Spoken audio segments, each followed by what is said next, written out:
Hello everyone and welcome to week 7 of Literature 221. We have reached the final part of this course, and it's also probably the most important component of this course. You'll be focusing on an essay this week. The essay is long. There's no way around it, but I know you can write a strong essay. You just need to start working on it right away. And hopefully this lesson will help you find out what I'm looking for in this final essay.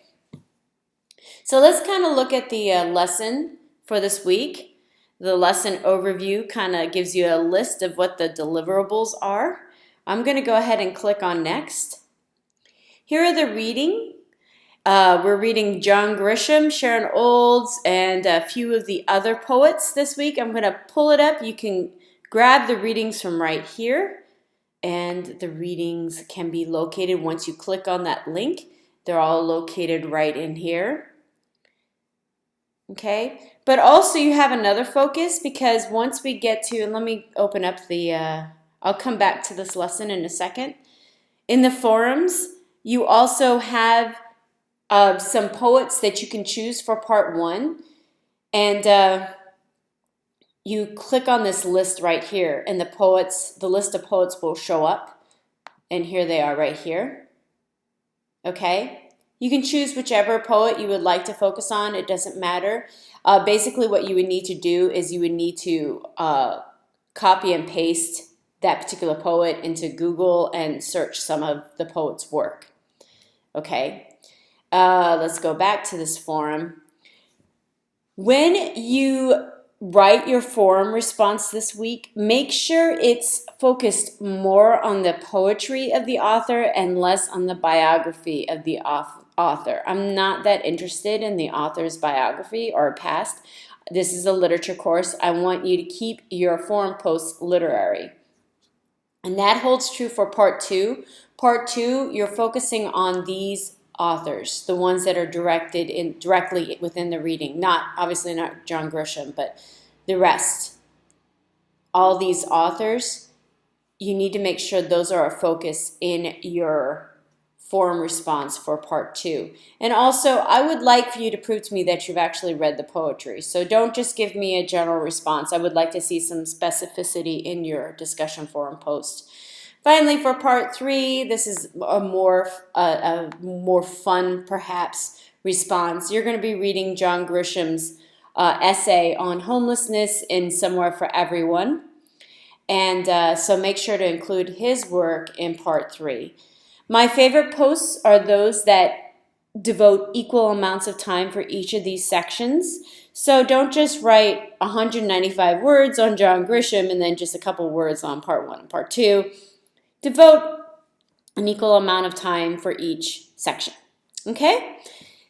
Now, let's go back and let's take a look at the lesson. So click there, and I already had the lesson pulled up.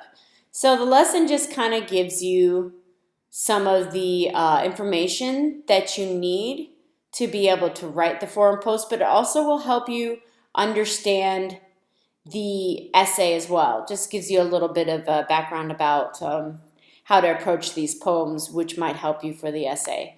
So let's go back again. So now we kind of have an idea of what my expectations are for the forum posts. The main bulk of your work will be, of course, writing that essay that's due this week. Let's go ahead and take a look at the essay. Okay, note that I'm going to go to the grade book, so you just so you know how much this essay is worth. So notice that the forums are worth 30% of your grade. The first 2 essays are worth 20% of your grade. This final essay is worth 25% of your grade. It's not a killer. It's let's say you get a B or a C on it, it's not going to completely bomb your grade, but it is an important component of the class. So it's to your benefit to really push yourself this week and give me a good essay, because you know I'm going to read it. I'm sure you've learned, ooh, I have an F. Just kidding. I'm in student mode, so no, I don't have an F. But anyway, it's to your benefit to work really hard on this final essay, because I do read the essays. I examine them You know, I think hard about what you've written. I think about your argument. And so you know I'm going to read it. So why not devote a little extra time to proofread, to have a real thesis, to prove something to me? And so I'm looking forward to reading your thoughts about that. Anyway, so let's go ahead and see the assignment. There are 3 points, 3 topics that you can choose. You can compare and contrast some of the poetry from this week's readings or the poet you used for part 1. And that would be these readings. And you can use multiple poets here. If you want to prove something about postmodern poetry in general, use multiple poets. Focus on the poetry though, not on their biography. That's not interesting. I don't want to know their biography. I want to hear about their poetry. Okay? You may compare poems across poets, but you need to have a debatable, persuasive claim. Do not write me an essay on similarities and differences between poets. That's boring. I want to know something concrete and debatable and interesting. So have a reason for this comparison. Okay? So that's one focus. You can choose a poet or poets to focus on for part 1. Okay. Now let's take a look at part 2. This is topic 2. Before I can continue with this though, note, choose one of the options. So if you choose this first one where you're talking about poets, you don't have to write about the essayists or this final point. You just choose one, okay? And I know it seems obvious, but sometimes I have students who write about all 3. So, and they're confused. They're like, this is so difficult to do in such short amount of space. I'm like, well, yeah, because you're only supposed to write about one topic. Anyway, so let's look at the American essayists. So I'm going to go ahead and pull that out. You may choose any of these essays or an essayist who wrote after the Civil War. Okay, the list does include some pre-Civil War essayists, but don't choose that, okay? Why the pre-Civil War essayists are included on this list, I don't know. It would have been easier if it was taken out. But in any case, choose an essayist who wrote after the Civil War. And it's very similar to the first one. Make sure you have some sort of persuasive, debatable claim about this particular essay. You can make it, I don't know how many of you have taken English 102. The first essay, you're writing about the success of a particular essay and you're kind of critiquing it. I would say this essay is similar to the one that you wrote for English 102. If you did that, it's just longer. Okay, so, but make sure there's concrete evidence to support your opinion. And don't just summarize the essay. If I need to read the essay, I will read the essay before I read your paper. That's not an issue. I want you to focus on a persuasive, debatable claim or thesis statement. Okay, so in your intro paragraph, have your thesis statement at the bottom, and that holds true for the first one. The final one, I imagine a lot of you will probably want to write on this one. You can choose a work or an author from this course that we have read.